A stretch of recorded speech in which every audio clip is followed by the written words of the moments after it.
Hello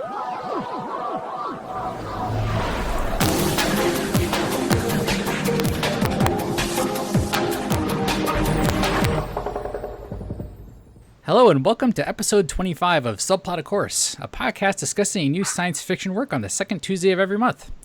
I'm Stavros, and with me is someone who only wishes he could train students to eventually drive giant crab robots, but instead teaches useless formulas and stuff. Charlie. Say hi, Charlie. Hey, how do you think we get giant crab robots, Stavros? I guess eventually you can get that way, so I'll give that one to you. And also with me is Vincent, who, for some strange reason, doesn't believe in the acquisition of medical research through questionable means. Say hi, Vincent. Yeah, I don't know. When your German mechas have like the equivalent of dead people herpes growing on them, sometimes you just don't want that research done. Gross. Yes, and Vincent is an epidemiologist. And also with us is Adrian, who believes in disengaging the safety protocols when giving students tests. Say hi, Adrian. Hey, yeah, totally. I mean, why else are they there for except to be tested? That is fair.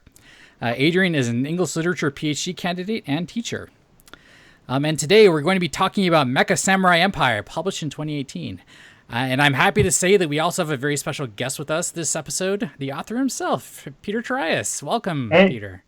How's it going? I'm really excited to talk about Mecha Samurai Empire. Metcha! Yeah, Metcha. For you, I see we're diving right into that this time. We got to bring up a topic. It's near and dear to our heart. So, Stavros, back in 2017, called it METCHAS when he read the United States of Japan. And in your book, you have a great little conversation between Kojira and Chieko. Yeah. And Kojira is kind of acting like a dumbass. I would say he's kind of like Stavros and say, why isn't it pronounced Metcha? And then I come in, I feel like my personal favorite character is Chieko because she's like, dumbass, it's mecha as in mechanical, not Metcha as in mechanical. We are wondering if at all possible, if there's a 1% chance that we had a small little role to play in that dialogue that happened.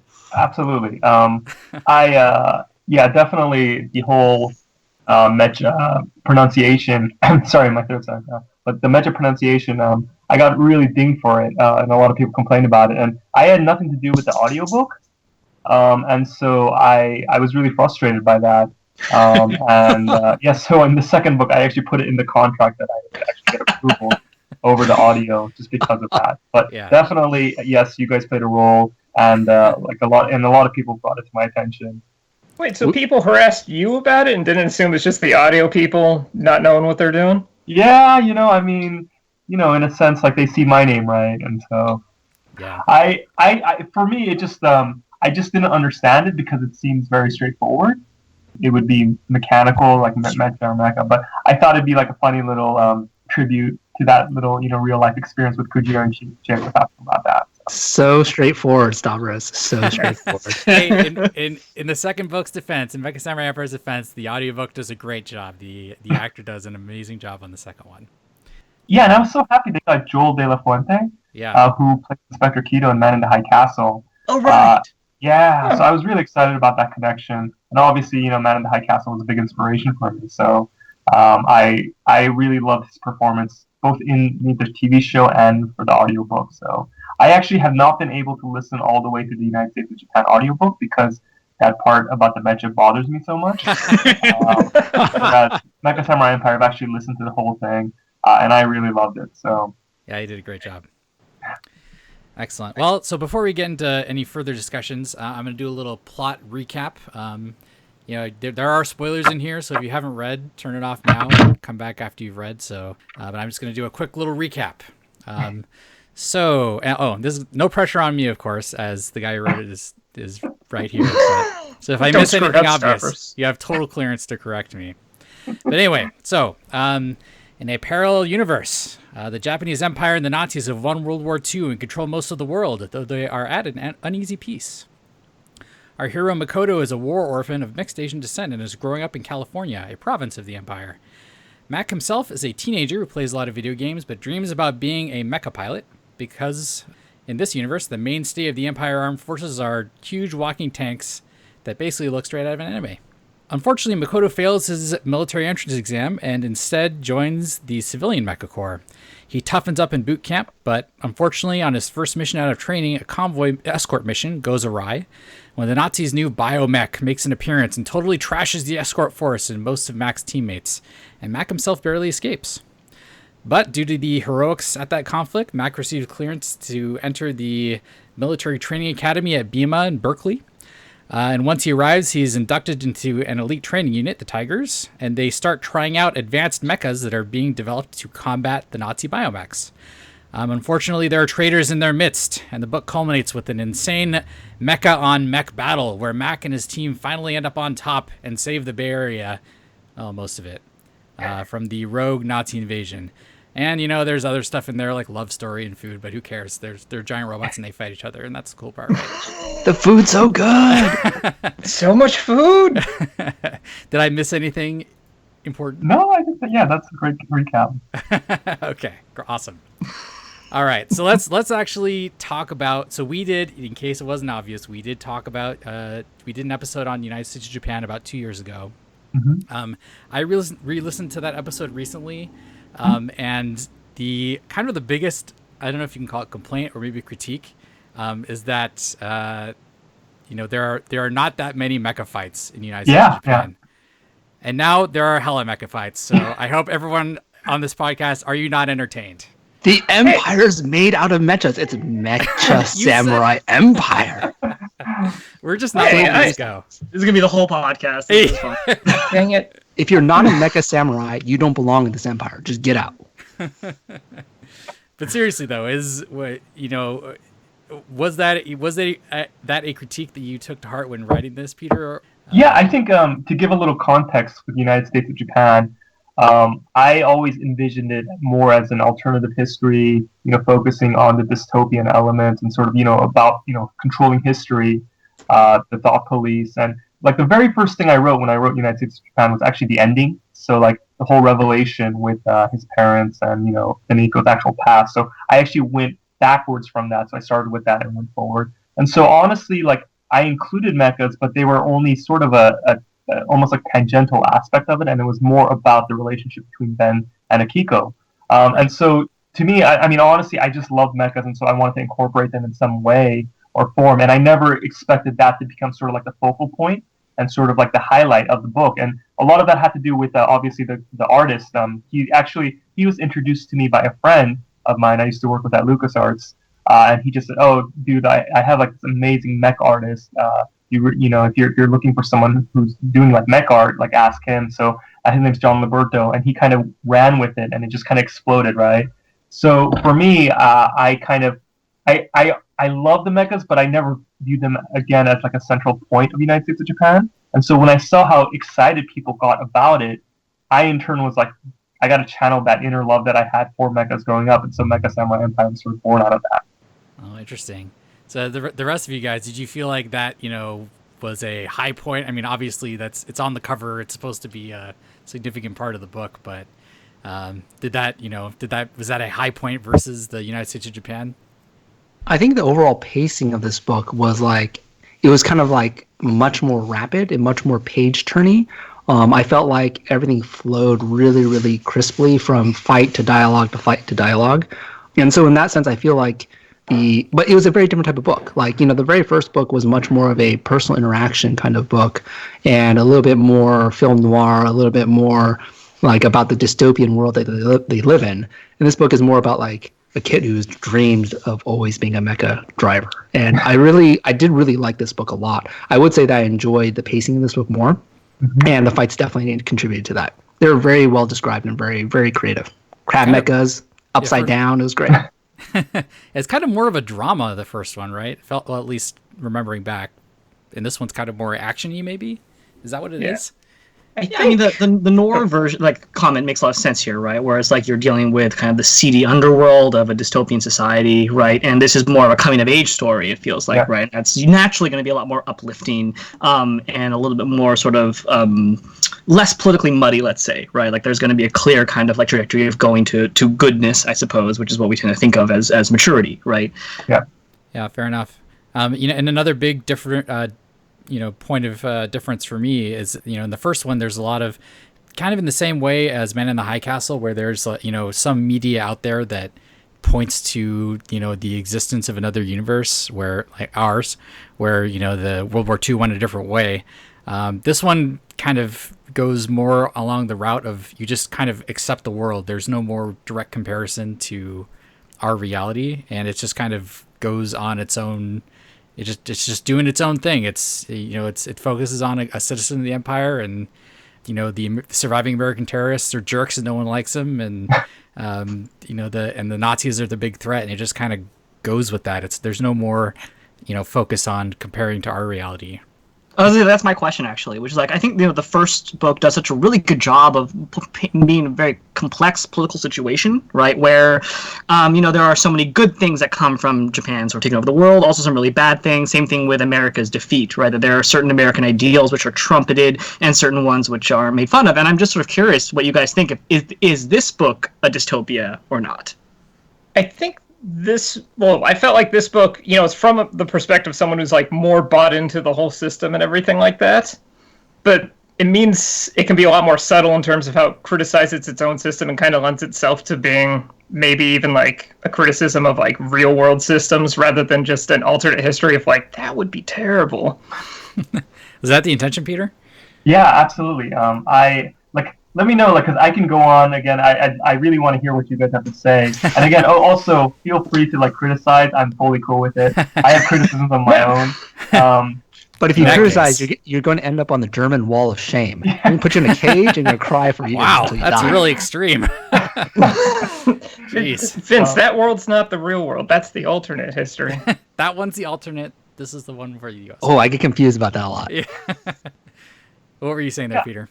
Yeah, no, I think, there's a couple works that really influenced me when I was writing United States of Japan, and I'd say one of them was Metal Gear, and, Metal Gear is the title of the book, and yet most of the book is about the people who are trying to fight to gain control of it, and in the same sense, I think there was another one, Pat Labor 2, that's an anime where, basically there's almost no mecha action in it. It's like a political thriller.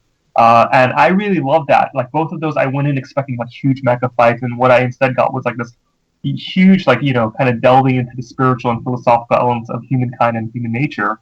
And that's another thing I really liked about Man in the High Castle was because a lot of the books I'd read about alternate histories, involving Nazis were really over the top, whereas Man in the High Castle focused on the individuals and how they sort of maintained their humanity through these really dark and inhumane times.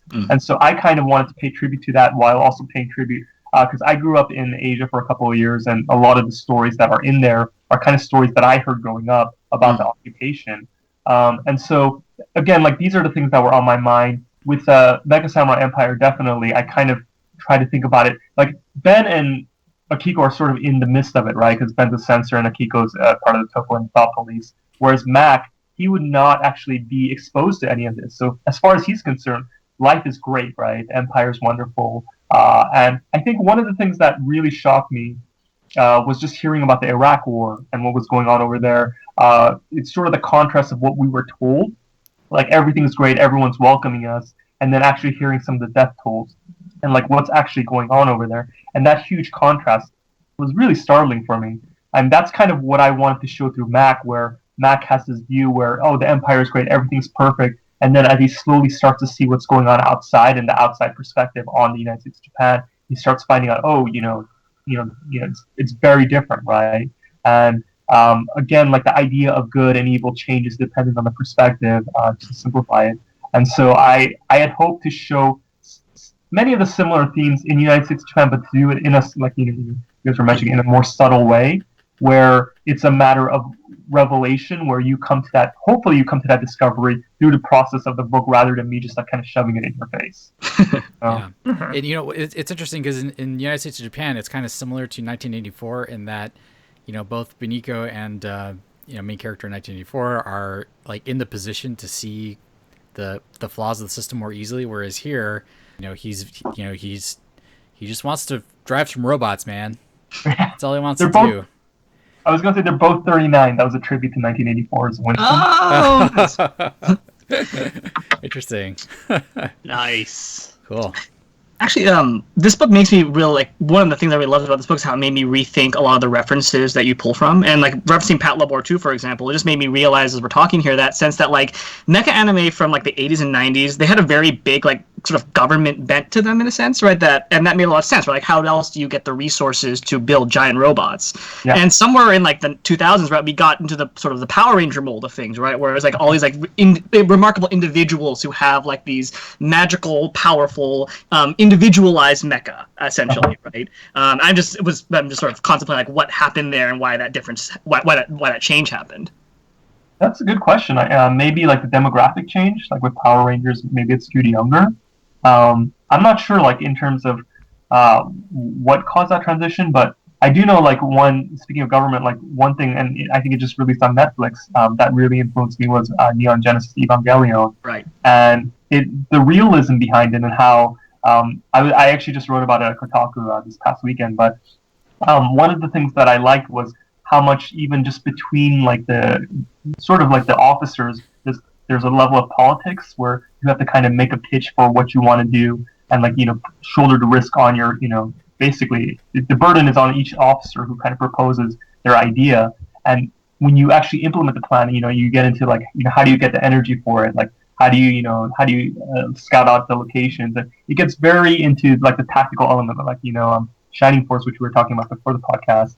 And I love that sort of realism to it because even though it's about mechas, when you bring battle strategies and tactics into it, it just adds a level of realism that I think makes the experience more authentic as a reader. So I don't actually know though why that transition happened. So interesting. Well, you mentioned location, and that's actually something that I wanted to talk about next. Actually, most of this book takes place in the San Francisco Bay Area, which is strange because all of us are from the San Francisco Bay Area. And I would be dead because I live in San Jose. Sorry. That got nuked. Did you nuke San Jose because someone you didn't like lived there? I nuked it because I knew Silicon Valley was there, so I wanted to give an excuse for why technology would be so different. So, like, the idea, like the things we take for granted, like a mouse, like a personal computer, those would all have never have, basically been created there. So that gave me yeah. Interesting. It's because it's where like Air Force bases are and stuff like that in this area, or the bases. I don't know. It's kind of strange because of course there's the what is it? What was the acronym for BART that you use? It's like the Berkeley Army Rapid Transit. Yeah, that was awesome. But yeah, so for us, we were talking about it in our pre-show discussion. Is it's kind of a in a lot of these like monster movies where they're like trashing cities and stuff like that. I feel like Oakland, or I think that's just the Bay Area in general is not a very popular place for like robot or monster fighting action. So to see you get the Golden Gate Bridge in all these dumb movies. We had Mothra at the end of the book. The Moth Mecha? Mothra, he's around. Glad you caught that. Yeah. We got to bring the mecha fight to the Bay Area. I know we're not a popular destination. Japan usually gets the majority of them, but maybe when we get big enough, we can get Godzilla and some really big hitters in here. Make it popular. With San Jose nuked, it's just a matter of time before the radiation gets in the water and, starts mutating, and that's the origin story for Godzilla, right? But anyway, any other why did you? Is it because you wanted to take out the origin of tech, or is there any other reason why you picked this as the focal point for the location? Yeah, no, I think I did listen to the podcast, United States Japan podcast before our podcast, and I do remember you guys were kind of talking about why I chose San Jose and Sausalito in the first place. And I think, someone hit on it in that, similar to the way Nagasaki and Hiroshima were selected, I wanted to sort of, do the parallel for that and to just show that from a different perspective. In terms of why I picked Berkeley, it's because I actually went to Berkeley. Yes, two of us went to Berkeley as well. Yeah, cool. And so, so I kind of, when I thought, okay, where should I make a military academy, I thought of where would be like the last place in the world where a military academy would be established. And I thought Berkeley, just by reputation. So it just to show like the contrast of how different this universe is.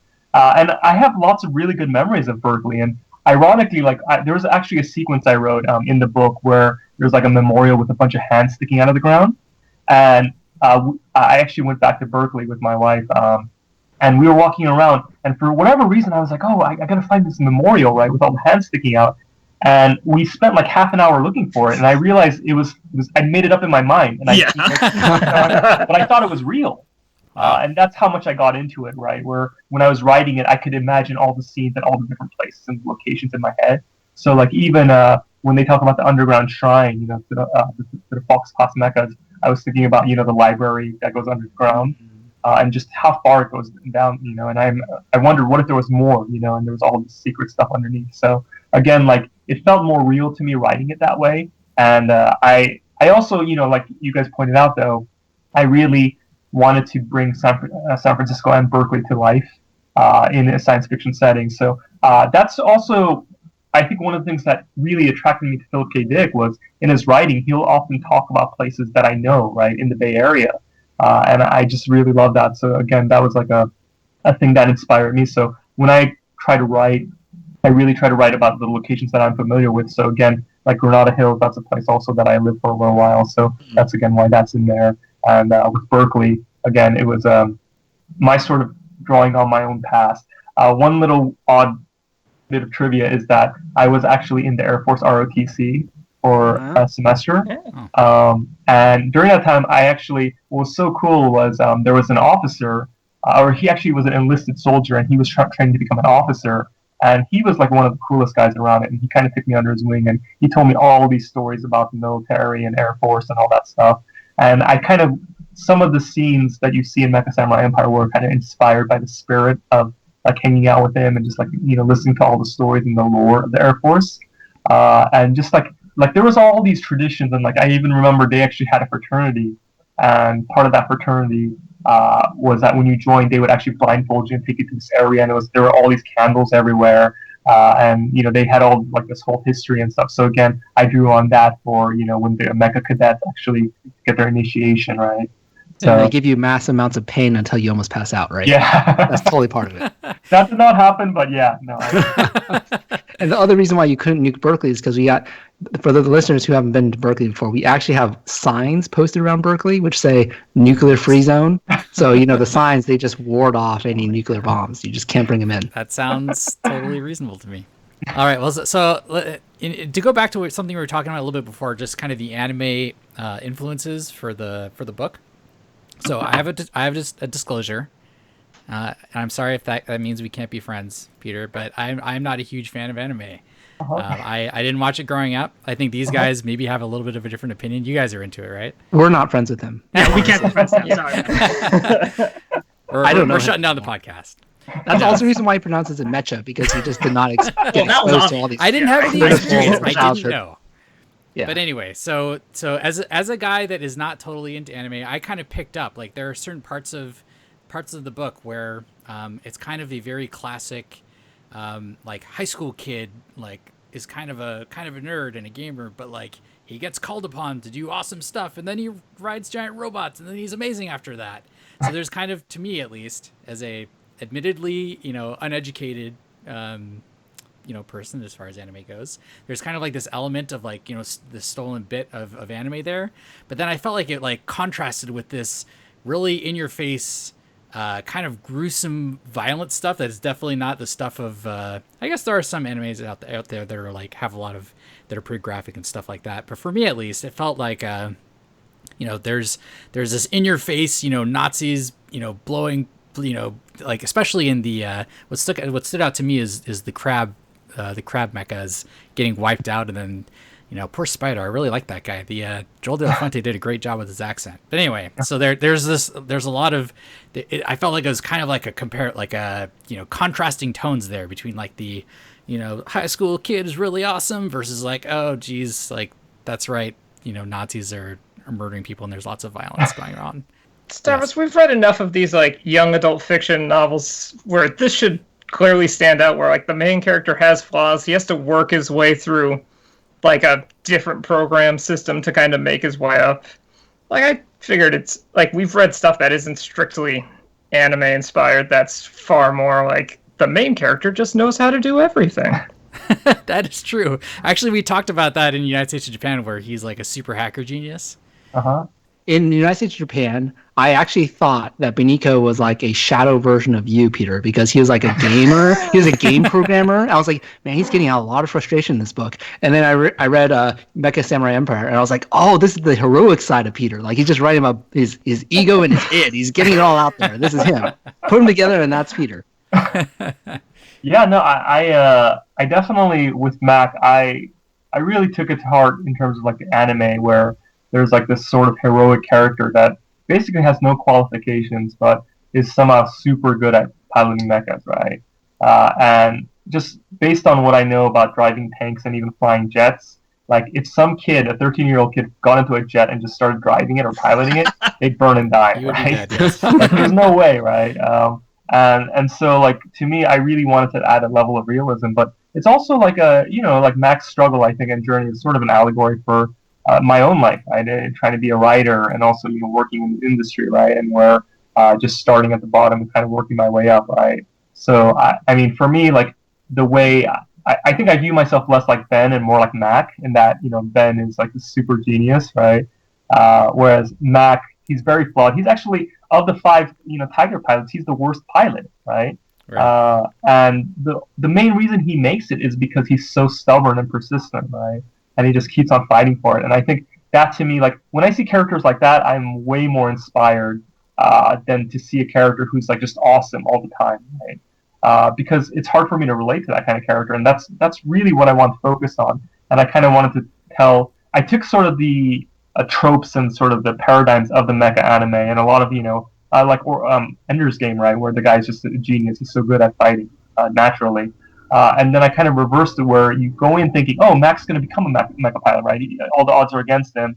And then he fails, right? The first time, it's a total failure on this test. And then the second time you think, okay, he's going to, he somehow use Ramjet and get into it. And then he gets rejected again from Berkeley, right? And in the end, it's almost like the Yamaoka, he's the one who actually brings him in. And it kind of brought me back to some of my own experiences, where when I was at LucasArts, I struggled to make it all the way up into the art department and programming and stuff. And then basically I got an offer from EA, but the way the EA interview worked was there was one producer and he just really happened to like me. He just talked to me and he happened to like me, and I was so excited, and he brought me in. And I still remember, like, it was a few months later, I was like, oh, Mr. X and X, I know I talked about honor fix, but I was like, Mr. X and X, I'm so excited that you brought me in, I'm really thrilled to be here. And then he looked at me and said, who are you again? Which it's a scene I mirror, right? Wow. Mecha Samurai Empire, right? You totally brought that in. Yeah, I remember that scene. I was definitely wondering about that scene. Yeah. Yeah. So, but I think for me, like, I don't know how it is for you guys, but for me, I'm not the kind of guy who, like, oh yeah, I got straight A's and got perfect scores, and like, everything came to me naturally. Like, even for me, getting a book published took, years and years of rejection. Like, short stories were getting rejected. Like, I have like folders full of rejections and stuff, and so just to get to this point, I really wanted to kind of convey Mac's struggle and make sure, like, when people read it, they feel the same way I did as a kid when I was reading about some of my heroes and how much they struggled. Like I think a lot about Romance of the Three Kingdoms, which was like a huge Chinese epic, and just how each of the characters, like, they fight and struggle so much, and they're constantly defeated, and they're beaten over and over again, but they just keep on coming back, right? So. Yeah. Well, some of the characters, at least. yeah. Unless they get killed. Yeah. Yeah, I definitely got that there's like the kind of the determination, he makes it because he has the determination to make it there, which is, definitely really cool to see. But I mean, again, the point I'm trying to make is, like, there's this at least clash, at least for me personally, where like there's like the determination, like, angle versus like the kind of contrast to like the kind of extreme, kind of real, in your face, like, war experience that you don't really get in like your kind of average directed at teenagers anime. So, Stavros, we have an assignment for you, which is, when this is done, just go start watching Neon Genesis Evangelion on Netflix, right? And just, like, begin to realize, like, yeah, how Gundams. Am I just ignorant? Is that what it is? Yeah, you are. Yeah. Any of the Gundams, just about any mecha anime out there has got some sort of teenager who's coming of age. He becomes an awesome pilot. Yes. Go do it, Stavros. Yes, Yeah, I get That was that. like ultra violent too. And they are ultra violent. Yeah. So, People getting blown up. Like the offshoot of like really kiddie mecha anime comes much later on in time, but like the Okay. roots of it are usually pretty violent and pretty Okay, interesting. So I've just watched the wrong anime, is what you're saying. I mean, you probably watched all the new stuff with cute girls and all this stuff. Charlie doesn't like animes with cute girls, I guess. I mean, why would I? Go ahead, Peter. We'll cut that I was short going to say before one anyone interesting feels too thing much. for me has been the book's been really popular in Japan, and the reception to the violence has been like a real contrast. Whereas I think in America, like a lot of the readers for USJ were really kind of almost revolted by the violence, whereas in Japan, like I don't think I've even heard any comments about the level of violence. Japanese anime can be super ultra violent, and I have to say that this book was nominated for a very prestigious award in Japan, right? Yeah. Congratulations, that was super Thank cool. you. Yeah, it's the Seiyun Award, and so United States and Japan won that award. So I just assumed like it wouldn't get, because usually they try to get new fiction for the award. And I was really surprised by Mecha Samurai Empire being nominated. And it's like a huge, like for me, it means so much because obviously Japanese literature and films and video games have had such a big impact on me. And so just to get that sort of acknowledgement from them has been really wonderful. And the other big thing with the writing of Mecha Samurai Empire has been I've worked closely with my Japanese publisher, Hayakawa. And this is, I think, the way I wrote it, I actually showed it to my translator. And like he actually went over the book with like a comb and said, hey, these are the things that work. Some of these things are off. Some of this stuff, did you actually mean that? And like I one of the big things that for me was really important was to make it clear that this actually doesn't take place in Japan. It takes place in the United States of Japan. Right. So there's different things. So like there's obviously elements that are fused together with American culture and all the other ethnicities that come here. So there's like differences. Like I always think about this. Like fortune cookies don't exist in China, right? And yet we assume that they're Chinese, right? But it's actually an American invention. And in the same sense, like in the United States of Japan, there are things that we think of as actually Asian or Japanese, but they're not, right? They're just from the United States of Japan. So again, just trying to find that level of authenticity and trying to be respectful of that, while also being sure, like I can tell my story from an Asian American perspective, was really important. So I really like that collaboration with the translator. His name's Naoya Nakahara. So. Yeah, I was impressed because translations rarely make it through, like especially when you have technical language and like really, really strong imagery. Like so, whatever the translator did, getting a nominated for award means they did it right. Yeah. It's kind of a fascinating thought process, right? Because like there's no way in which like a German version of this would ever have made it like to the heights in Germany of literary culture, right? And I'm just thinking now like how many anime is often very comfortable with like putting Japan at the center of the world essentially.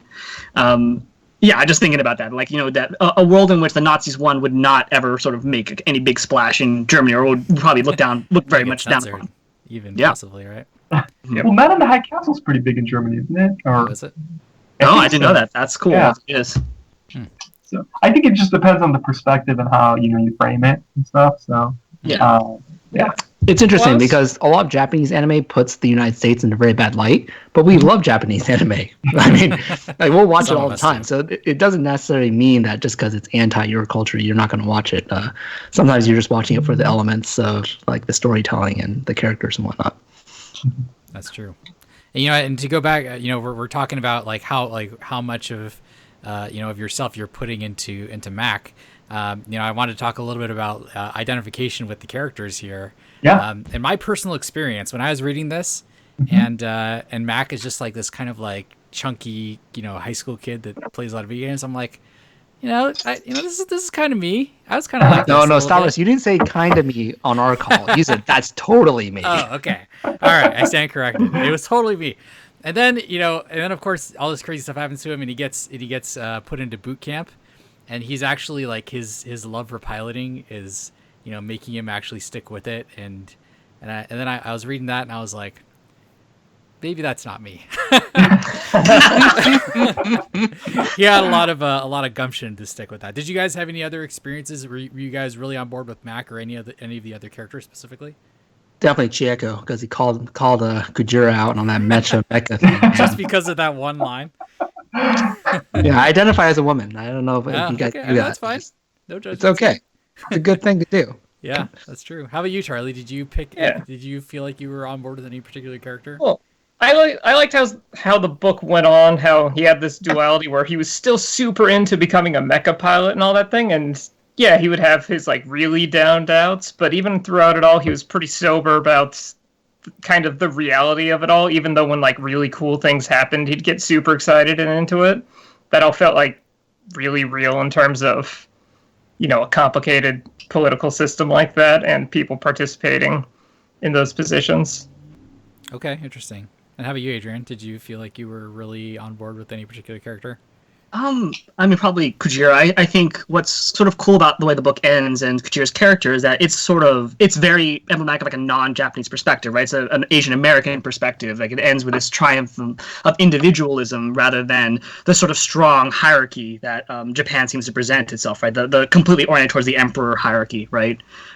I was going to say, speaking of endings, one interesting thing is the original ending. In the original ending, Mac and Griselda actually leave the Megacorps. They're like, you know, screw this, we're done with it, right? Sure. And that's something we changed in editing. So, It's the sequel. It's got to be in the sequel. I know there's going to be one because. It was in the credits. Well, it also says book 2 of the series, so good job, Stavros. Yeah, that wasn't in the audio. You guys. I mean, the acknowledgments say there's a third book coming with a lot more Nazi side stuff, right? But they're different characters. Yeah, that's what I assumed. Like the first book and this book. I mean, maybe Akiko will show up again for a third time for. She will, and it's actually set 20 years after Mecha Samurai Empire. Oh, cool. Yeah, so it's actually like 2019, 2020. So it's like today. Oh, all the spoilers are coming out. This is great. Nice. Anything else you want to spoil, Peter? Sure, I could go on. You know, Yes, I've actually been a rough draft reading. it, so it's been on my mind a lot. But yeah. Have you finished it? Actually, a full rough draft? Yeah, we're in the last round of edits right now, so it's coming up. Oh, yeah. So Stavros, what are we reading next month? Rough draft of Peter's work. I guess we'll have to now. Jeez. You can't tell anyone not to listen to the audio podcast until they read it. Then We'll narrate it. Stavros, you can be the narrator. I'll just summarize the whole thing horribly. But going back to the favorite characters, I do actually have to say that Chieko is one of my favorite characters because it's in the same line of like in the United States of Japan, where Akiko is like a very strong-willed, independent woman and doesn't like fall for like Beniko. Like you have all these very tropes where it's like, oh, main female character's gotta fall for the main male character, right? The same thing with Chieko in this sense. She's a very strong character, has her own will and her own like sense of like, you know, self-worth. And it plays through, and I actually like the character because she doesn't fall to the trope of, oh, I must fall in love with the main character. Like, I'm going to do my thing. I'm going to avenge my, you know, my other squad mates. So I did like that it was not a stereotypical kind of female character in a video game, quote unquote, type book. Like a Ready Player One. Like, you know, Ready Player One's like, oh, yeah, girls got to fall for the guy, of course. Duh. Obviously. Well, since you brought that up, can I ask my big dumb academic question? Of course. So I'm really curious to get your take on this, Peter, because I was thinking a lot about like the moment when you're in MechTown and you see the different divisions are named after the different Mega Man 2 bosses, essentially, right?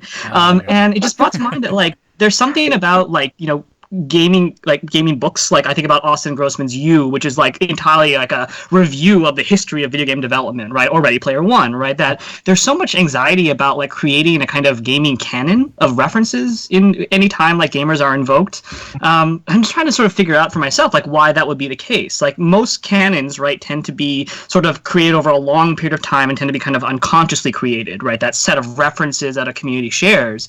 But it feels like anytime that, you know, gamers come into books especially, but even to the broader culture, right? I think about things like the Konami code, right? Yep. There's this like great anxiety about creating, you know, gatekeeping essentially, right? Creating a kind of set of references that can tell us who the real gamers are.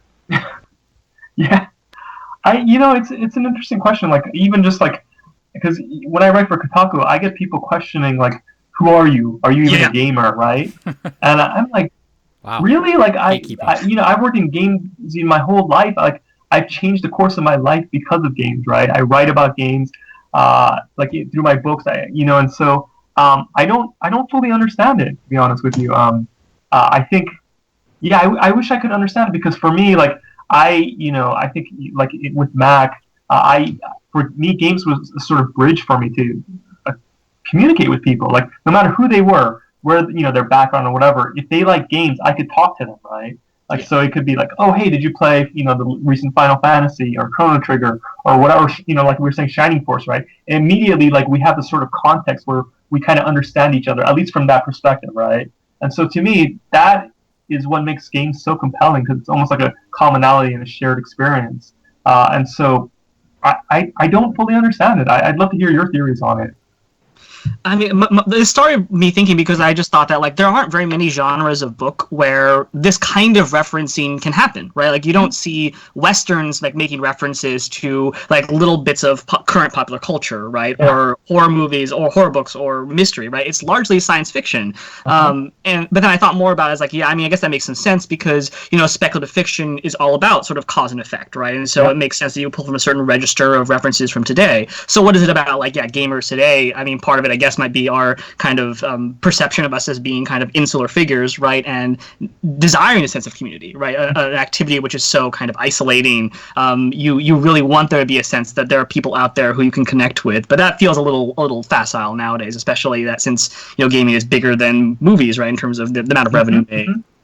Yeah, I think it's also related to like the video game cult, like the video games that we play themselves. Like most of them are rooted in sci-fi kind of backgrounds. So it kind of like it's just the demographics. Like people who like sci-fi also tend to like video games, and it kind of goes together. Whereas I mean, like, there are games like Red Dead Redemption, which are like westerns, but you don't have very many options where it's like, oh yeah, it's a country western shooter-upper set in a sci-fi world. It's kind of odd. I feel like it's like peanut butter and jelly. Sci-fi and gaming just go together so well.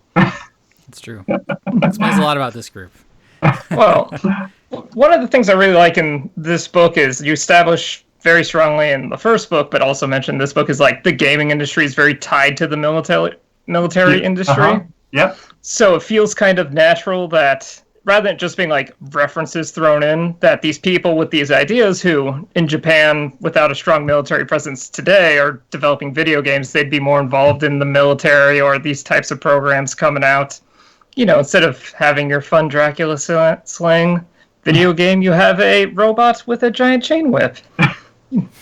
I think I remember like when I played Grand Theft Auto 4. And this is a bit of spoiler. I don't know if you guys played it. Wait, is it okay if I mention a Grand Theft Auto spoiler? Yeah, of course. Yeah, sure. The game's been out for a while. Yeah, like there, the whole point of the game is that the main character is trying to get revenge because of his compatriots who were killed, and then basically there comes a point where you find the guy who killed them, and you find out that he has kind of lost his mind with guilt. So at that point, like basically the game lets you either let him go or to kill him, right? And the game gives you full control over it.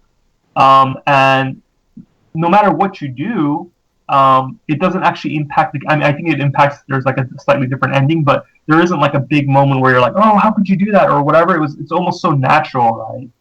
And that kind of really stunned me, because to give you that kind of freedom and yet not tie in some sort of reward system with that, like a reward and punishment system to it, it became an actual moral choice. And that was like the moment where I started wondering, well, a lot of these choices that you make, a lot of times you get trophies based on them, like especially these days.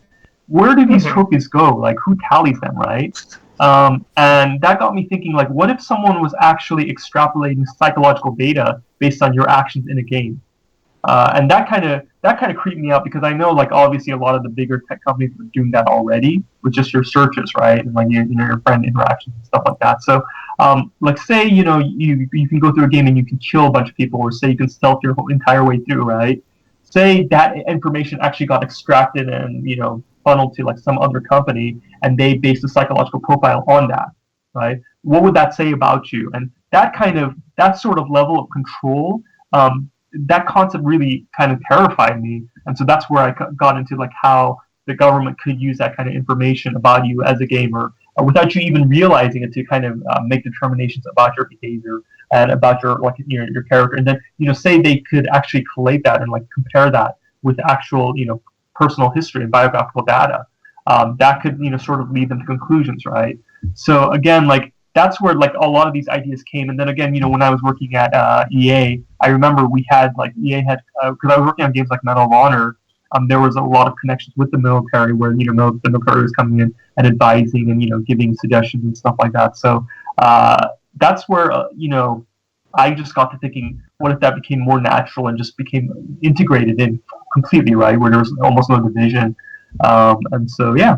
The first thing I ever wrote, I got published, was about America's Army, right? That game, that first-person shooter published by the U.S. Army, right? As like a recruiting tool. So yeah, I completely hear you in terms of how sinister this stuff can be.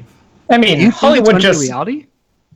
Hollywood does that. They get military money to make these movies, and the military has like veto power over like how stuff is portrayed in the money. Like, that's not fantasy. It's a thing that happens, yeah. I mean, do you think in the future, like video games, especially because like Ready Player One's like, oh yeah, we can train people to fight, and then like United States Japan, like Armada. Right? Oh yeah, Armada. There are a lot of like video game, like modern day sci-fi books where they're like, oh, we're going to train people via video games. I mean, and the military does use simulation kind of software, like a lot of terrorists. The Last Starfighter, man. Yeah, I mean, everything's based off of these like video games and stuff. I just wonder at what point we think it will be reality. Like, how many years do we think it will take? Military advertising already goes towards a lot of these types of products, and like not just like in the games themselves, but in terms of if you're into these types of games and that sort of thing, like the advertising is, the military buys advertising for those types of things because they know there's a crossover in the interest, even if naturally the consumer wouldn't put that together themselves. Yeah, I mean, it can have a lot of positives, right? Obviously, like, just the possibility of having simulation and actually training people to be aware of situations, and also to deal with things like the trauma and like collaboration and just getting all that working, right? So it doesn't necessarily have to be completely from a negative perspective, and I think there's a lot of positive potentials for it too, right? I think one of the things that I've been really curious about is how AI is going to change war, and just like as AI, I think they call it the Terminator conundrum, where how much independence do you give these AI machines, right? And you're feeding them a ton of simulations, right? Mm-hmm. So a lot, again, like I think from what I understand, some of these AIs, when you're training them, for us, when we come into a game, we sort of have a framework or like a background, right? So even if you're playing Super Mario for the first time, you might have had an experience like in the playground or playing chess or something where you have an idea of what games are, right? Whereas an AI, when you're trying to teach them stuff and do machine learning, they have no framework for that, right? Mm-hmm. So for them, just even the idea of winning or losing is a new concept to them. And so again, like getting into all that and just how their approach to war is so different from ours, I'm really fascinated to see where all of that goes to, right? And I hope it's less Terminator and more like Ian and Names of the Culture series, where Skynet, no. Yeah. Because I really hope like an AI will realize, be completely logical and be like, what, like let's have peace, right? So rather than we'll get all the humans. Like my brother-in-law works in tech, and he's just like, Terminator's gonna happen. It's going to happen. Like maybe no time machines to save us, but like the rest of it's happening. But like wasn't it a couple years ago Google tried to make two computers like learn to talk to each other, but they didn't say in English. So they created their own like super efficient language, and when they realized what was going on, they just unplugged it and deleted it because they're like, nope. Wow. Wow. Yeah, and Google has programs that can answer phones, and they're indistinguishable from people. Like they've called businesses to like make reservations at restaurants and stuff like that. Yeah, I remember that demo. To bring this back to the book, though, right? I think no, this is a conversation, right? Like it kind of the obverse of this sort of portrays another interesting like gamer anxiety, which is like to make gaming useful. Right, like gaming is like one of the few like mainstream leisure activities that doesn't like have an obvious kind of benefit for the people. Right, it's usually them as being a waste of time, right? Sure. Like you can play basketball, but playing basketball like makes your body better, right? You can collect stamps, and people think like at least collecting stamps, you're accruing these things of value, right? I use the fact that the metal blade's the best weapon every day. I just love the fact that like in the book, like gaming is actually not all that useful. Like it's kind of useful, and it gives them certain ideas, but like that all that simulation work, right, is never going to be enough to be like an actual mecha pilot. Yeah, I thought the cat game was going to be totally like Ender's Game, where it's going to be like a psychological thing, and I was like, good. The cat game is just a game. Just a game. Just go on and kill some Metal Gear Solid, except you're playing a cat. That was basically... What was that cat game that got released a couple years ago, where you're just going around like knocking stuff down? I mean, there's Goat Simulator. I don't know. We recently played that baby game where the babies try and kill themselves, and the dad. Who's your dad? Yeah, that was really weird. Oh geez. Okay. Well, let's get back on track here. So, No, let's talk more about Who's Your Dad. so Vince, I kind of disagreed with your identification of the main character. I kind of felt you were more like Kojira, and could you guess why? Oh, it's because they think that I'm Kojira because 1, I'm antisocial, and 2, I'm an amazing mecha pilot. 3, I like to eat a lot while I'm talking. There you go. That's the one. That's the one. No, the first 2 were definitely the most important ones. The third one is like, maybe. You're ruining my segue. So the main reason is because you eat on the mic all the time when we're gaming late at night, and food is something I want to talk about because there is a lot of food in this book. I feel like there's so many times where they're mostly going out and partying, or even at the beginning where he's like, I could really go for some ramen right now, and he goes and eats ramen and stuff, and every time they go out, party, ramen sounds good right now. Ramen does sound good right now. But anyway, so there's a ton of food. I feel like most of the time it's a lot of it is you get like this kind of like American Japanese crossover food. Although now, of course, I can't think of any examples. But what was your guys' reaction to like the sheer volume or the type or anything food related? Food is good. It creates a world where you can believe in it. It's like people live on food 3 times a day, if not more. So if the people aren't eating food, it's not a real book. Yeah. It also just feels very Japanese, right? Like I just came back from Japan like a month ago, and I was in a hotel like across the street from like a really small mall, right? Like a kind of just like a Macy's was there, 35 restaurants and a supermarket. It is one mall. Like it was insane, like how much food is available. It was so hard to pick something to eat every night. Yeah, there are a lot of options. And this book had the gourmet ghetto or the Asian ghetto, which Peter, you know what I'm talking about. It's hilarious when you described it as a hodgepodge of Asian kind of restaurants. I'm like, that's Asian ghetto right there. I know what you're talking about. I go there for my ramen and my like random like junk food fixes after every single night. There's a really good pizza place there now, actually. But. Oh man, they upgraded the game. Is this a place in Berkeley? Is that what you're talking about? It is a place in Berkeley, and I recognized it. Interesting. It's great. It's great. It's an insight. I have to say that the references to the Bay Area and the specific things about the Berkeley campus really drew me in. Like it brought smiles to my face every time I recognized a reference. It was like, this is great. It's like I'm back on campus again. Everyone on the East Coast is like turned off this podcast already. So every time I had heard the Berkeley references, it was cool and all, but in the back of my head there was that drive on 880. And I was like, no! We have the personal experience of the hatred of that drive, yeah. 80 got nuked. It's okay. Don't worry about it, Charlie. Yeah. There's no why one living don't we in live South Bay. that? Oh, wait, I'd be dead in that universe. Never mind. Are we missing anything with the, like, why the focus on food, Peter? We got it. There's a lot of food in there, but... Yeah, I think you all hit on it. It's, I mean, like, when you read a lot of science fiction, I wonder, what did they eat, right? They just, like, you're right. I mean, eating is such a big part of our lives.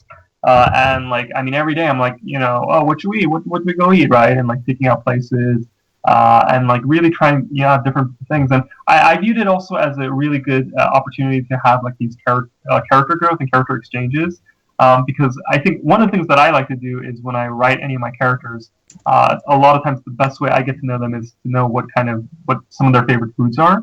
So even though it might not come out in the book, I'll actually write about it, right? So like Kujiro like sausages, right? And stuff like that. So like just having that, getting a sense of their personality, what do they like to eat when they're pissed off, what do they like to eat, just to calm down and stuff like that. So I incorporated a lot of that, but it's also just a lot of it was just kind of sort of experimentation with like kind of giving you an idea also from a cultural perspective. Like a lot, you were mentioning there's a fusion, but there's also fusion of like Italian foods and Chinese foods and stuff like that. Right. So there's a sort of backstory for each of that too, right? And so just getting into all of that. But yeah, no, I mean, it was really just because I'm passionate about food and it's in everything I write. I think if anything, like Cyber Shogun, like the new book, will probably have the least amount of food. Just because it's so like intense from like day one to like, but yeah, no, I mean, it's just even the United States and Japan, they're on this crazy campaign. The terrorists are after them, but they still got to eat, right? Yeah. That point about sci-fi is so good, right? Because like I'm thinking now about Star Wars, right? Like the green milk in episode 8 and like Rey's like food portions, right? In The Force Awakens, like those were fascinating moments for me. Yeah. Yeah, I was going to say earlier, when you were talking about like, oh, maybe the Japanese translators were saying like this isn't exactly right. I really found it fascinating, the idea of how, kind of in our world where Western culture, or specifically like American culture, is permeated throughout the world. It's like in this world, this more Japanese Eastern culture has permeated throughout all these spaces. And now that we talk about it, a lot of that is food, and it kind of makes me want to go out for more food. Yeah. I visit China a lot too, and I mean, China has those massive shopping malls with like 30, 40 stores, and like each of the restaurants is amazing, right? And they're really cheap. And so literally it's a struggle. It's like, where do we go now? Where do we go today? Where do we go tomorrow? And the same thing in Japan, like everywhere we went, it was just amazing food, right? Yeah. And so like, I mean, it almost became like an orbit point where we would plan out our entire schedule based on where we wanted to eat, right? So it's like, oh, what travel spots are close to this restaurant, right? And what do we want to eat here? And again, just like, I think a lot of the days that I think about in Japan, I kind of remember what I ate on those certain days, and then kind of go from there in the conversations we had. So. Interesting, cool. Oh, I was gonna say there are a bunch of references to like certain games. So like, there's one where they have like a mega bowl of like ramen, and that's actually a reference to Persona because they have like ramen. Yeah, I remember. I caught that. Yeah, nice. And then there's also Neo Kobe pizza, which is a reference to Snatcher. Oh, that's so good. Yeah, I'm a big fan of Hideo Kojima and like all of his games. So that to me was like, I think. Like when I wrote Mecha, because it was so personal, like I wasn't sure what people would think, right? And I knew like, obviously like my publisher had accepted it, but I was like, what are people going to think? Are they going to even enjoy this? And literally like one of the first people I heard from actually was Hideo Kojima, right? That's awesome. Yeah, because my Japanese publisher asked him to blurb the book. And so his assistant wrote to me and said he loved the book. And I was like, I think I was literally bawling because I was so touched. He was one of my heroes growing up. So yeah, again, like just, and then I actually got to meet him when I went out for the Seiyun Award. And in the United States, Japan, there's actually a couple references to his work, and he caught them. And so I was like, oh my God, he saw them. So no, I bet he was smiling every time he caught one of those like Easter eggs. He's like, oh yeah, that's me. That's awesome. Oh man, so you got to get him to write a forward for the next book and like get it out like around the Death Stranding sort of time frame, right? To get to cash out some of that stuff. I mean, it's his recommendation on the front of my copy of the book, and I caught in the book where somehow there's an author named Kojima who writes war fiction. I was like, oh, so that's what he's doing. What are these physical books? Like, I mean, with him, like, I respect him so much, and I know he's busy. So even just the blurb, like, I'm so grateful, and I don't want to impose on him because I know, obviously it's like a big deal. So he's on the front cover. Stavros, for someone who only listens to the audiobook, he's on the front cover of the book. Thank you. He's a big deal. How would I know otherwise? They need to read all the front blurbs in the front of the audio. You thought it was called Metcha after you listened to the previous one. So. True. Everything I know is wrong. Anyway. At least you admit it.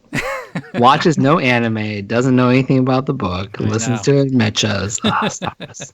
Mm-hmm. Okay, so let's move on to we're gonna do a little improvisational segment, and Peter, hopefully you can join us on this. Okay. So what I'm asking you guys to do is we will all kind of create an elevator pitch for this book. So kind of you just give your sales pitch. It can be as short or long as you want, but Peter, you're going to go last because I'm putting you on the spot. Everyone else is aware of this. Okay. We're still going to do it off the cuff. Okay. And then after everyone goes, we will vote and see who had the best sales pitch. So there are 5 of us. And I will go first. So let's see here. Sell the book, Stavros. I'm doing it. Do you like food? Do you like fusion food? Do you like alternative universes where food is basically the best thing about the entire novel? And I think Mecha Samurai Empire could be for you. There's food after partying. There's takeout. There's breakfast. There's lunch. Basically, any kind of food you could want is in this novel for you. And then there's some robots too. There's a love story. None of that matters. The food is the most important thing. Buy the book immediately. Okay, and that's me. Damn it, Stavros. I had to change mine. This is so bad. Like we're all gonna have the exact same format. This is terrible. All right, Vincent, if you're changing yours, I'm gonna put Charlie on the spot. Charlie, what are you? Oh. All right, I guess I was like, hey, do you want a sci-fi book with a little bit of everything? It's got some military training like Starship Troopers. It's got some real-world location and alternate history like Man in the High Castle. It's got some cyberpunk goodness like Blade Runner. It's got everything you're looking for. And as Stavros put it, lots of delicious, delicious food and even some nerdy video game references along with lots of Eastern culture references. What more could you even ask for? And giant robots, which is the star. All right. A little of everything from Charlie. All right, Vincent, you're up. I'm not changing it. I am one too deep in my cups. I can't improvise. Okay. All right, go ahead. Do you like Gordon Ramsay? Do you like Anthony Bourdain? Do you want to visit Flavor Town? Come to the United States or Japan. Have some delicious fried cod, garlic beans, okonomiyaki, eggplant and vinegar, sweet potatoes and caramelized sugar, stinky tofu. You got no time to hang out? Grab a turkey dog on your road trip off in your Mecha into the space. This information is incomplete to the best of our knowledge. All recommendations are made without guarantee on the part of the author or Penguin Publishing, the author and publisher to claim any liability in connection with these and the information terms and conditions they apply. Why did you get like Randy Macho Man Savage to Oh geez, okay, that's gonna be a tough one to beat. Adrian, are you ready? I guess so. I have to change the format because you guys use the exact same format every time. You should read Mecha Samurai Empire if you have wondered what would happen if, as the Vapors once worried over in song, the world turned Japanese. If you wish the Bay Area was the cultural center of the United States. If you live in Emeryville and wish it was known for something other than being the highest crime city in the country. Adrian does live in Emeryville. Yes, I do. Oh, that's how you're ready. Okay. I'm sad. I'd say Yeah. Okay. All right, and then Peter, are you ready? Oh, geez. Man, you guys are so good. This is false. Yeah. I'm going to be so lame after It's you guys. I'm just going to say, do you like Mike Tyson's Punch-Out? Do you want to see Mike Tyson's Punch-Out retold as a mecha story? Then read Mecha Samurai Empire. That's it. Oh man, there we go. I like How does Mike Tyson's Punch-Out factor into that? I'm trying to remember now. Is that actually the scripting for the fist fighting fight or something like that? Yes, like if you notice, like the first person he fights his name's Jotaro, and it's like Last Joe. Oh my god! Yeah, and like one of the people he fights is Honda, and then like the referee is Italian, and it's like neutral, like Mario, and like in the main character's name is Mac, like Oh. little Mac. Right? Oh, I'm so mad I didn't catch that. That's really good. I mean, I didn't catch the Mega Man 2 like systems naming references, and that's my favorite game of all time, and I feel sad by that. Easter egg. Gotta go back and reread it. I mean, that's just how involved we were in the story and the characters in the book. That sometimes you're just too involved to catch the reference. What you guys said, I loved it. Thank you so much. That was really cool to hear. So, I mean, it made me want to go and buy the book, right? I'm like, whoa. Nice. All right, let's do some voting. Let's see who had it best. So you cannot vote for your own, FYI. So I'm gonna go first. I'm gonna go on the personal level. I'm gonna give it to Adrian. Just like the sadness of Emeryville coming through Adrian's voice was enough for the vote for me. So. I always get your pity vote in these things. Vincent, you can't vote for yours, but who are you voting for? Oh no, I'm definitely voting for Peter. I mean, okay. the explanation of the Easter eggs. I mean, you got to go for that. Yeah, tasty Easter eggs. That makes the best okonomiyaki. That's true. Okay, Charlie, how about you? Well, I mean, the Emeryville sadness is too real. So I have to go with Vincent's ridiculous food introduction. It was amazing and far more prepared than I was. Flavor Town. Okay, how about you, Adrian? Like I absolutely heard nothing of Vincent's like content. I just went back and thought about a dude in like a sequin jacket with like little drapes on. So I gotta go with Vince, sadly. Flavor Town. All right, I'm Batman. Do you have a favorite? You get a vote too. Yeah, Yeah. you can vote certainly. I'm gonna go with Vincent. Oh Okay. yes. This is the clear victor with 3 votes. The Everyone food else is just so have good. 1. This like all Can't this see me. I'm discussion makes dancing. I'm doing a dance. yes. All this discussion makes me wish I had a turkey dog to chew on this whole time, right? Turkey To the dog. mic, so that Stavros would have a great time editing. Yeah. I'm just waiting until later where I just hear chips crunching in my ear. I have top dogs in my freezer right now. I can do this. Oh, top. Eat a frozen hot dog? No, they sell them that way. Yeah. Oh, they sell top dogs. All right, whatever you guys say. All right, so we're gonna go to our closeout segment here, which is a little bit of a summary wrap up. Can I ask a question? Yes, of course. Peter. Like, you guys have been so positive. Give me some negatives. Like, actually, we're gonna get there. Actually, that is part of our wrap up. Okay. So in this wrap up segment, Peter, of course, you can go as well. We'll put you at the back of the order here. So this is the thing you liked the most, the thing you hated the most, the best thing and the worst thing about the book. Just as kind of to wrap up your summary, summarize your experience with the book. I will go first. I loved, something we didn't even talk about that deeply, which is like it's just the focus on world building, specifically with the mechas. There are just so many different kinds. I thought the crab ones were super awesome. I don't even know why the bipedal ones are considered better, because crabs are just envisioning giant crab mecha was freaking awesome. The thing that I did not like, it's I think again it's just not tonally. It just felt strange for me. Again, for me the anime component just is a little. It just doesn't really work for me for whatever reason. For anime, and seeing that every once in a while it'll crop up. I'm like, it's kind of anime-ish, and then but just seeing the tone kind of enter into the just clash with the very real.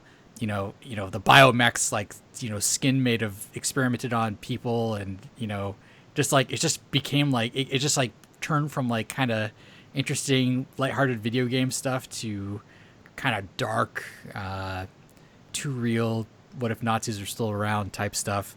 Pluses and minuses to both of those, but like having the clashes is just a little bit jarring for me. So that's the best thing and worst thing for me. Let's go to Vincent. How about you?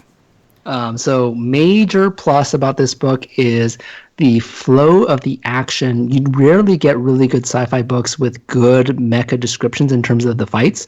I think the reason why Stavros likes the crab fight so much is because the crabs are so versatile. Like when the crab's upside down, he flips his leg so that it points the right side up. So like you can fight in a crab upside down. Like there are a bunch of very small details which lend itself to like it almost I could visualize it as a movie as I was like watching the fight and be like, this is a really, really cool battle scene. The descriptions are really awesome. So going to the cons, to me, it's always about like it was the same con actually I had for the very first book for United States of Japan, which is that the enemies seem to be very 2D. It's like the Japanese and the main characters. The Japanese. What do you guys have? Do you have sakura cherry trees?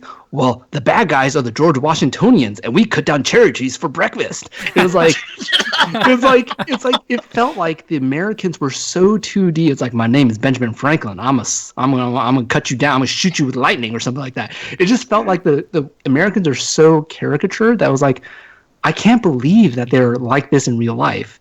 And then in this book, I felt like the Germans were slightly more nuanced in terms of the German citizens feeling like, hey, we don't really agree with our governments. But like the Germans as an enemy felt very 2D in that like, oh yeah, anyone who dissents, we put them in a cage, we hang them on a wall, we let them die and let them eat each other. It was like, ooh, you Germans are really bad. Like there's literally no gray line. You are just bad people. So all bad.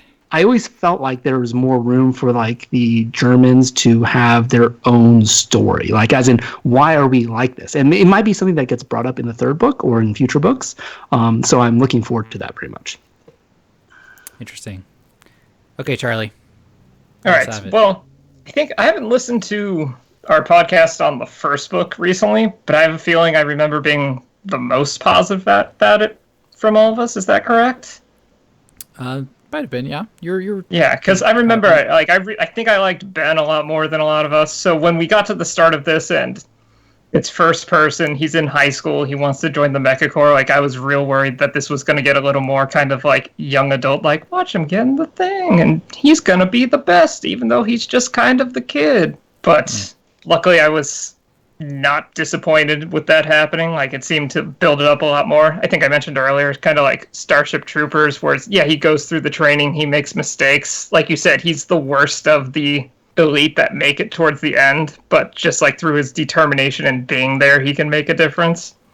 Like I liked that all worked for me very well. In terms of the descriptions, I was worried that the mecha fights would kind of lose their magic, because in the first book, that one mecha fight is kind of held as this one shining kind of climactic thing towards the end of the book.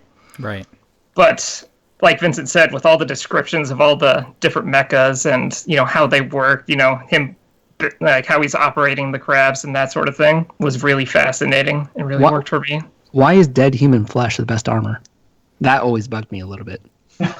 Because it's creepy. It's scary. Why is that, Peter? Why'd you go with that? It's a little. I went with that as a sort of allegory for like how the Nazis viewed just existence, right? Where like basically their empire is based on corpses. So it was more an allegorical piece of armor, like a choice, than a scientific one. So. If you named one of those mechas like Auschwitz, I would have been like, "Oh my god, that's dark. A scary mecha. That's a scary mecha." Oh jeez, wow. The book would be much more dark, for sure. All right, Charlie, any other wrap-up thoughts? No, it was good. I liked it. Adrian, you wanted to give us your best and worst? My favorite and my least favorite thing in the book is just that shift in genre between the two books, like moving towards this more sort of coming-of-age story, right? Like, what's really great about it is that you give this really wonderful sense of what the Orient looks like without the Occident, right? Where it's not like this negative shadow, and that's kind of amazing, right? Because that's something that we struggle with even today, all the time.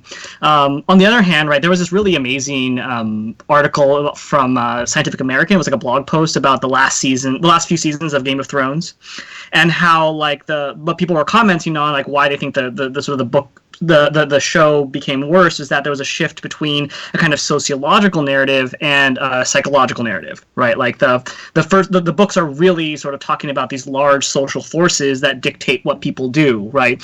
Kind of like thinking about, I don't know, the Foundation series, right, and Asimov. And there's a switch later on where everything depends upon what individual characters do, right? And what their decisions are, that shapes the whole world. That's where the notion of like plot armor comes from, right? That if someone is important enough, their decisions are going to be important enough that you're not going to kill them off until a certain point, right? And that just feels like the trade-off that the book had to make in a certain sense, right? Like on the one hand, you make a really accessible character and you're focusing on this, you give this a great access to the kind of the less seedy part of the United States of Japan, right? And that trade-off becomes then like you're now focusing on an individual character, and those sociological forces, they tend to get a little bit lost, right? So the politics gets a little bit oversimplified perhaps, or the broader kind of sense of like, oh, like we're all just cogs in this machine, right? Like it's definitely there, right? The book is constantly talking about like, you know, these people who are used as pawns for some sort of larger game, right? But it certainly pales in comparison to Mac's own narrative and his kind of heroic trajectory. Yeah, and that's an absolutely valid point and that was like a conscious choice in the sense that, you know, I also changed the perspective, right? Because it's from a first-person perspective. So so it was a very personal story. So I think of all the books I've written, actually, this was like the easiest for me to write because like normally I'll like Cyber Shogun, like we've gone like multiple edits and multiple rounds of edits, and with Mecha Samurai Empire, it was like. I got through it really fast, and then I think the edits were really minimal as well. Again, other than cutting like huge chunks of the world building. So yeah, absolutely. And I think again, like every time where I started getting into the more political, it seemed out of place. Yeah. So because he's only like a teenager, right? So like 16, 17 years old. So yeah, but I hear you. So I hope Cyber Shogun is like a nice balance of the two books. Yeah, I mean, there's nothing wrong with a psychological narrative, right? It's just It's something which people can complain about, right? Yeah. So, Peter, what did you like best about your book, and what did you hate the most about your book? No, I actually, well, first off, let me just say I really like hearing the negatives. It's a really tricky balance between having sort of that anime humor and kind of lightheartedness with some of the darker themes, right? So that's something I'm always working towards, and I totally hear you on that. And then also with the villains, I know the George Washingtons were meant to be sort of over the top, and so that was like when I actually look back on United States of Japan. If I really felt there was one area that I really wanted to work on, I mean there were a couple things that I really wanted to work on United States of Japan, but it was that there wasn't a clear villain, right? I mean it was kind of like they were hunting down Mutsuraga. And that really appealed to me in a sense because Man in the High Castle, there was no clear villain, right? And so that I really liked that about that book because it wasn't about, hey, let's go hunt down Hitler or one German officer. I think it was more just about how these people survived in that time, right? and like the ending is very ambiguous, and like nothing gets resolved, and like there's no resolution for the man in the high castle, right, at the end. So that's kind of where I approached it. But at the same time, like when it was all done and over with, I was like, yeah, I wish there was, because when I think about some of my favorite movies, and like anime, there's always like a clear villain that's awesome, like Dark Knight. I always bring that up. Joker, just being such a compelling villain, right? And also with Mecha Samurai Empire, it's interesting because it evolves so much. Because there were points where actually I actually had Griselda as the main villain, right? Where she was like German. I could see it. It could have. Yeah, and then I was like, I don't want to, I didn't want to do that. And so like there was like a lot of back and forth on that, right? So should I have like I really struggled again, like there it is in the middle act in the crab sequence battle, like should Clarence come back, right? That was something I struggled with. Or should it focus on the Nazis and stuff like that? So that's a really good point, and I'm glad you brought it up. And because in the first two books there wasn't a clear villain, the third one does have a clear villain. Her name's Bloody Mary. Okay. That's Spoilers right. again. The hunter, right? Yeah. Oh, it's in the summary, so there'll be an announcement soon. But yeah, like basically she's like a terrorist who wants to destroy the United States of Japan. So like the book revolves around her and her revolution. So so hopefully she can be a little bit over the top because she's like a badass revolutionary, but hopefully there's more nuance to her. So so again, like I love hearing criticism because as long as it's like constructive, not just like I hate your book, whatever, right? It's constructive. Like I find it very illuminating for me because even if it's like just hearing it from a different perspective, it's really interesting, and it's also a form of engagement. Like I said, like with games, like I can talk about it, and then when people talk about my book, I'm just like, whoa, like we're actually having a dialogue, right?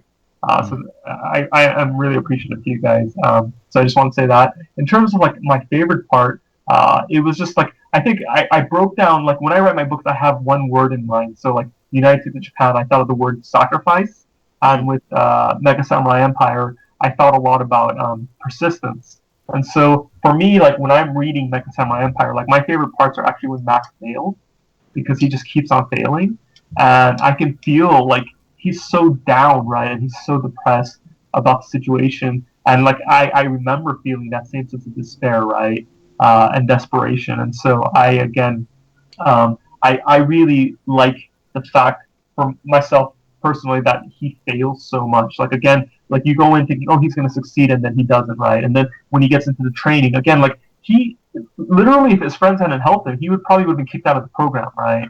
But it's because his friends are like, no, we're not going to let you down, and so like they're all there for him. So I love how, for me, like I just love like the times when I could actually spend talking with the different characters. So like Kazu is like more the senior person, and Kujira is always making these wise ass jokes, and Chieko is like this really tough. And Noriko is kind of I really loved writing Noriko just because she's so smart and tactful, and she's actually based on someone who was sort of a mentor to me at LucasArts when I was there, and she was just like this really badass programmer, and she was always just super cool to me. So again, like just being able to recreate some of these scenes and kind of pay tribute to some of the people who had an impact on my life, I think that I really love that. I think in terms of another thing that I want to point out was actually with the world building, the book was actually about 30,000 words longer, and almost all of that was world building. Like wow. There was like I actually got into the entire history of the Mecha Corps and like every battle and war, and my editor fortunately and wisely asked me to cut that out because it kind of took away from the flow, right? So I know you guys were mentioning flow, and her name's Anne Swords, and she really did a great job in just kind of streamlining everything, because I have a tendency to like let's go all out and get into all the details and stuff like that, right? I think if there's one criticism I had, it's that I think United States of Japan had a little more of a cyberpunk feel to it, in terms of like some of the more technical biomodifications and there's more focus, more darker sure. and stuff like that. And I felt I could have done a better job incorporating some of that to make it a little more like I don't want to say standard, but at the same time just to give it a little more of an edge. Yeah. And so that's something like I actually consciously did in Cyber Shogun Revolution, where I just really wanted to add more of that to it. And So which character is your wife? That That's I his. know the answer That's to a that. loaded trick question. That is I a know trick that question. it's actually not a trick question, but she's asked me not to say and let readers find out for themselves. Oh, okay. So she's in there somewhere. Yes. Okay, So, interesting. Yes.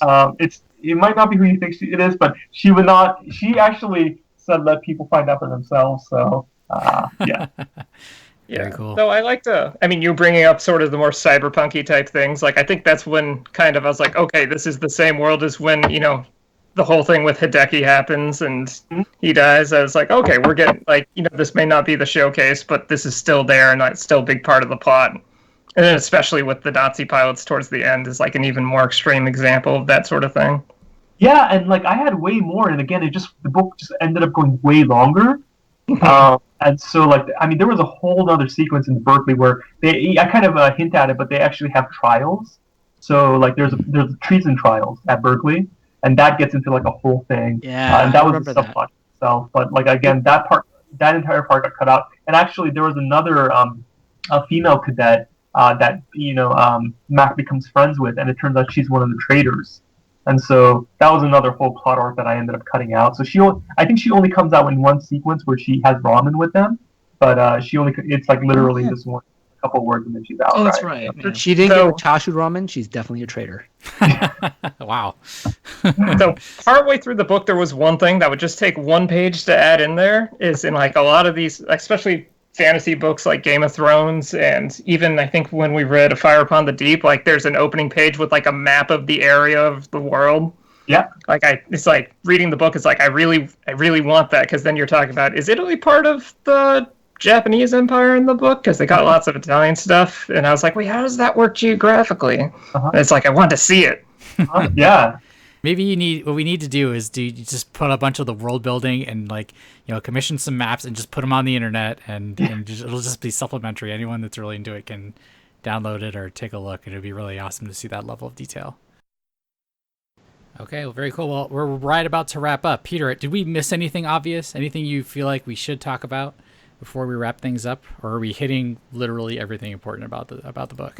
Yeah, no, we missed everything. Come on, Cyrus. No, I mean, for me, I can talk forever, right? And it's really exciting for me to be able to talk with you all. So thank you. So excellent. Yeah. Well, we're really happy to bring you on. It was really exciting having you come on and be able to bounce praise and criticism off you. Yeah, no, thank you. Great. All right, so I'm going to wrap things up here. So, of course, any listeners, if you ever have any feedback or suggestions on books we should read and discuss, you can reach us at subplotofcourse.podcast@gmail.com or on Twitter at @subplotpodcast. And next month for August, we're going to be reading a really old book. Thanks, Charlie. The Time Machine by H.G. Wells, published in 1895. I think our first 19th century book. Say goodbye, everybody.